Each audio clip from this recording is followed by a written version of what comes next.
of people portraying white people as being racist and told that we hate black people. One thing right now, they're trying to misconstrue things here, and the Haitian people are trying to act like they're African Americans that have been here and born and raised here. They're trying to portray themselves as a black American. They're not black Americans. And I want to know, why are these people being coddled and pampered and giving us beautiful life better than I live off my tax dollars? What's going on with that? I want to know about Haitians buying guns in pawn shops around here, having people, citizens, go into to shops and buy a bunch of guns and distribute them out. I don't know if that's true or not, but if that's true, that needs to be stopped. I don't know, why do they need guns? What are they scared of? And they get the red carpet treatment, man. This is wrong. We are second-class citizens. The citizens that were born here, we become second class to a bunch of people that don't even belong here. A bunch of chaos has come to our city because of the immigrant situation. We took on a problem from a third world country that is not our problem. Why are we taking care of this and supporting this?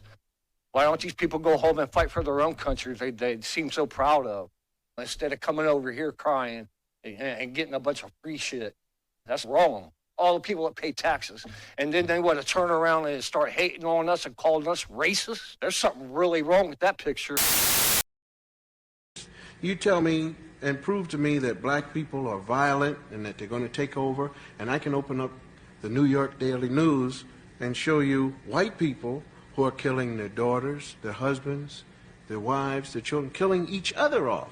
Well, if we put that in the paper and make it black and white, which is where the whole thing happens. It's in the paper. If a black man does something, it says, John Jones, black this, said black, black, black, and did the black, black. Now, if a white man does it, it isn't white man Jones. It's just a man. Nondescript, just a regular old raggedy man went out, killed his 2 daughters and his wife, and shot himself. Now, if he does that, then everybody seems to just either sympathize with it or let it go out the window. But if a black man does it, then any white bigot can point his finger and say, see that? There they go again. Well, that isn't right. It isn't right. And it isn't right to try and let America go this way, because as a black man who is becoming a school teacher who is aiming to teach not only poor blacks but poor whites as well and treat everybody equally, I mean, I can't bring it upon myself to say, well, because I've suffered, I'm going to kick this little white kid. And I'm going to step on him. Or somebody's mother comes up and says, Mr. Cosby, I enjoyed your show. Or for me to look at her and say, well, you're trash because I know all of your people. I don't live that way, and I try not to teach my children to live that way. Aha! But they are aware. They are aware of the feelings. They are aware of who they are. But it just isn't racially. So we have to take Amos and Andy off. We have to, at times, look at a Bill Cosby on I Spy from the late things and say, well, this guy doesn't have a girlfriend, he doesn't have a this, he doesn't have a that, so therefore he is as. We have to ask for things that are black on TV, because there are things that we don't see, you see. So I say this about the perspective of David Banner, and I'm just focused directly on the words. He stated that whenever it is that black people are specifically said to have done something, anything, it doesn't matter how minute or how big it is, black people are the first ones that want to jump on the bandwagon to get at it first, to really start talking about it and all of these things. And that is true. And I'm going to list another instance that didn't get listed. One of those instances takes place because a lot of times people want to state that, oh, black people never point out this and never point out that and all this other type of stuff. You even heard black people in the black community basically say this, right? Me included. And black people will be the first ones, if something gets highlighted that they didn't necessarily know about or whatnot, whatever. Yeah, black people will make sure to be the loudest in the room. And then they'll bring up other instances of those occurrences taking place elsewhere that has nothing to do with a celebrity. Now, the other instance is the fact that you will have a lot of black people that just want to see the downfall of black people. Again, I'm just going to reiterate, it doesn't matter how big or how small the issue is. I've covered a variety of things as well, and I have seen this. And that within itself makes no sense. It makes it makes no sense at all. And then further going into the point where he stated that black people, in a sense, get a type of enjoyment or relish in the fact of being able to bring down or take down one of their own people, and also, again, try to be the loudest in the room about a situation that they already knew was specifically going on. Again, that is completely true.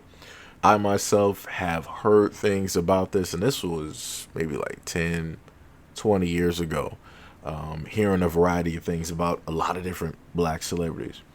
But it's not up until, in a sense, recently, where seemingly everybody is a researcher, everybody's a conspiracy theorist. Magically, everybody is believing the same things now. And it's a little bit weird, just to say. It's a little bit weird. At one point in time, everybody had a difference of opinions. Then people would do research and different things, and then those opinions would change. But now we're living in a time where supernaturally everybody has the exact same opinion. I'm like, that is a little bit weird. It's a little bit weird. Like I said, maybe it's just me. Maybe it's the conspiracy theorist in me. But again, David Banner does have a point specifically dealing with what he spoke on.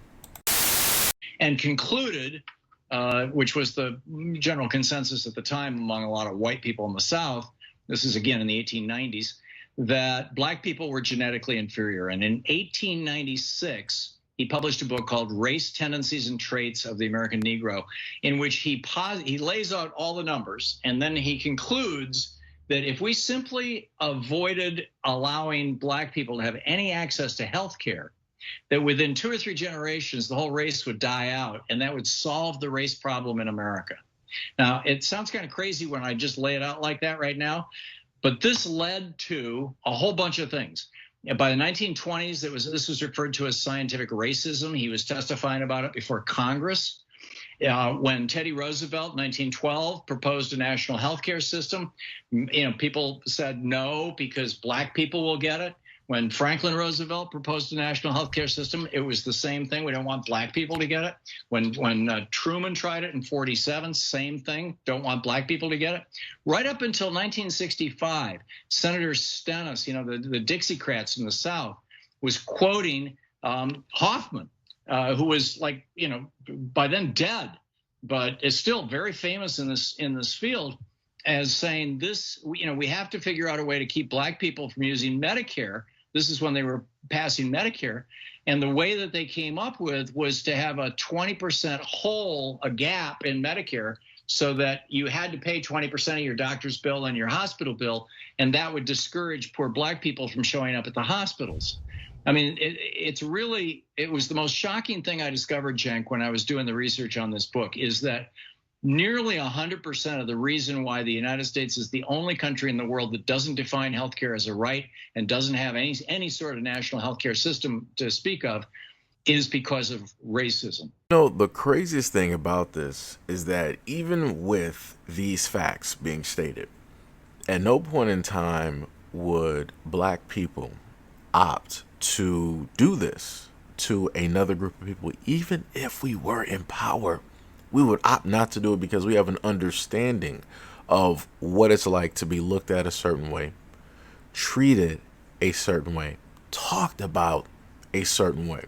So we would want people to actually have far better treatment than we've ever had historically. But yet none of them want to talk about the fact that when it dealt with the systems that were in place, they were trying to do things to make sure that black people wouldn't make it, that black people wouldn't exist, that black people would have as little to do with or space or any type of rights or anything like that. And look at how all of that type of hate has backfired. Look at how all of that anger and that frustration, look at how that has backfired on the same group that was fighting, that was pushing forward, trying to make sure that this was going to be a thing, because they looked at the Black American population as a problem. And because it's a problem, they needed to root out that problem. And as stated, these are facts, but a lot of times people don't want to look at or care about the facts because it does not specifically fit the narrative of which they were indoctrinated in order to believe. Because people have to understand that fear and anger are some of the greatest tools, the greatest weapons ever wielded against man. And people have to further understand that once you instill both fear and anger, it's a ticking time bomb. And the driving force of emotions and the weight of that will pretty much steer any and everybody into whatever direction that you want them to go. And for the longest time in the United States government has made sure to instill this fear, this rage, this envy, this jealousy into the overall majority that represent the United States, that quote unquote make up the population or rule over or make the laws, rules, and the regulations in the United States, so that certain things will stay the way that they want them to stay. This is just a further example of how it is that the ruling class will be the downfall of themselves, or better yet, the downfall of the country, because people refuse to let go of a lot of the wrong things that they have been taught and indoctrinated into believing. But I understand that it's hard and difficult for a lot of people who are indoctrinated, who are taught these things, because that is their history. That is their driving force. That is the reason that they find a will to survive and to fight and to strive, because without that, there's nothing. It's just the same instance as a person who is so great at fighting. Once that person has quote unquote conquered, right, whatever it is that they were meant to conquer, they lose all energy to seek out anything else to conquer, because they finally got and did what it is that they needed to do. Or when you have the people out there that want to go out and get vengeance, and they finally get the vengeance that they looked and sought after for oh so long, and they finally get it, it's over. Case in point, Batman. If Batman, during his first year, went out and actually caught the person that took the life of his parents, we would not have had Batman any further, because he set out to do a job and he successfully finished that job. Remember, that was the main driving force for Batman. So remember, the same thing for the true Americans directly out there. The moment in time that they happen to successfully do what it is that they want to do, they're not going to have a driving force to actually do anything else, to want to move anywhere, to do anything. Life is going to be what life is going to be. But since they're unable to do that, you see what's happening, you see what is going on. But again, inadvertently, what they don't understand is that the moment in time that you try to push or have a certain thing happen to a specific group is going to inevitably fall back on you.